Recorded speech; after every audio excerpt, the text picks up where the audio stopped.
Hello and welcome to another rapid revision video. This one will focus on the golden age of Weimar between 1924 and 1929. If you haven't already watched our video on Streseman's policies, it would be a good idea to watch that one first. The period 1924 to 29 has been called a golden age for the Weimar Republic by some historians. We're going to think about whether or not that's correct.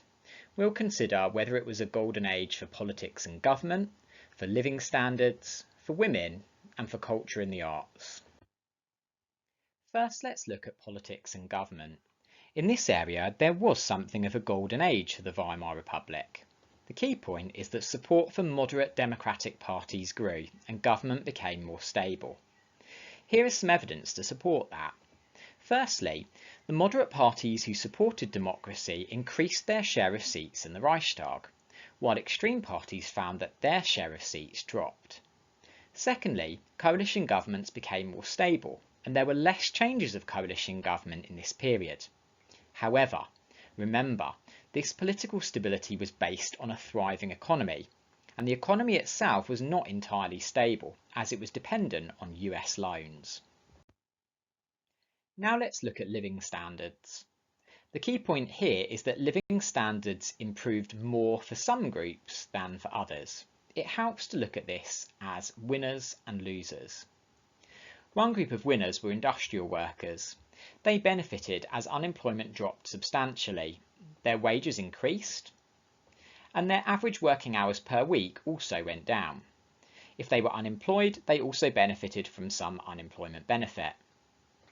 War veterans also benefited too. The government introduced pensions for many of them, and war widows who had lost their husbands in the First World War also received pensions. Another group who benefited were the homeless. Homelessness dropped by about 60%, largely because the government built 64,000 new homes funded by tax. But not everybody benefited. The middle class benefited less. Unemployment remained high for some middle-class people, particularly professionals working in jobs associated with law and education. The middle classes also had to pay higher taxes to cover the cost of benefits for other groups. Industrialists or big business owners also benefited less. Their profits were reduced by the higher wages which they were paying for their workers. Farm labourers were another group who didn't benefit so much. Their wages remained below the national average. Next, let's look at the position of women.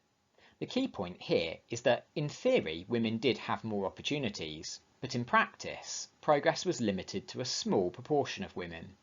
We could divide this up into three areas. Firstly, in terms of political rights, women made substantial progress. They got the right to vote and equal rights to men. Women also entered political life, taking up roles as Reichstag members and trade union leaders. In terms of employment, the picture was much more mixed. Middle-class women did enter the professions in greater numbers, and working-class women had greater opportunity to work in shops and offices. However, women were still paid less than men, and often found that they were opposed by men in the workplace. Many women continued to do hard domestic work like laundry, and very few women had high-status jobs like judges. Lastly, in terms of social opportunities, new women had the freedom to go out on their own, to smoke, to drink, and to express themselves through the way they wore their hair and makeup. However, very few women were actually new women, and they were found mostly in cities.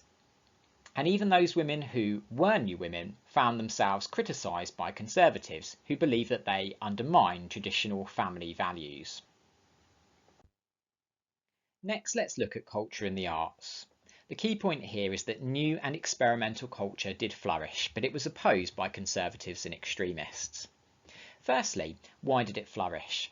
There were three main reasons. When the Kaiser abdicated, censorship ended, and the new Weimar Constitution gave artists the freedom to express themselves. The Weimar government helped by increasing spending on the arts, opening new galleries and museums. Now, the big new idea which developed was something called New Objectivism. This was the idea that you could paint an honest criticism of German society. So artists and writers began to produce work which focused on social problems like corruption and immorality. The impact was mixed. In some ways it was positive. Germany became the cultural capital of Europe, producing some of the continent's best works. However, it was not popular with all. On the right wing, conservatives and Nazis opposed this new artwork as it threatened traditional values. And on the left wing, communists opposed it because they said it was a waste of money and the government should spend its money on those who were most in need, like the unemployed. Now, it's useful to have two examples of this new objectivism that you could write about. One is this book, All Quiet on the Western Front. This is a good example of new objectivism because it was heavily critical of Germany's wartime leaders and attacked some of the traditional values of German society, like nationalism and militarism. Another good example is the painting Big City. This identified some of the big social problems in German society, like inequality. It depicts disabled people and homeless war veterans alongside the wealthy and rich. It also identifies immoral behaviour in big cities, like nightclubs, a transvestite performer, and prostitutes. Now we've come to the end of the video, have a go at this true and false quiz. Pause the video, and when you're done, hit play for the answers. And here are the correct answers. To take this further, have a go at one of these two tasks.